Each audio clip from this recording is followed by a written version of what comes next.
কসম ওয়াদা করে বলছি, শহীদ জিয়ার বিএনপিকে দিল্লির দাস হতে দিব না। জামাতে ইসলামী স্পষ্ট মনে রাখেন, সাইদি নিজামীদের জামাতকে ভারতের দাবিদার হতে দিব না। এনসিপির ভাইয়েরা মনে রাখো, শত শত জুলাইয়ের রক্তের মধ্য দিয়ে নেতা হইছো তোমরা। যদি এই জুলাইকে বেঁচে দিয়া দিল্লির দাসত্ব করে ক্ষমতায় আসতে চাও, হাসিনার চেয়েও ভয়ানক পরিণতি হবে।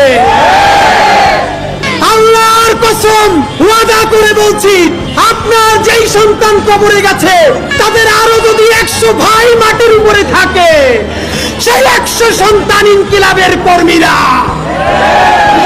ইনকিলাব মঞ্চের অন্তত একটা কর্মীও বেঁচে থাকতে খুনি, ফ্যাসিস্ট, কোন হত্যাকারী আওয়ামী লীগের পুনর্বাসন চলবে না।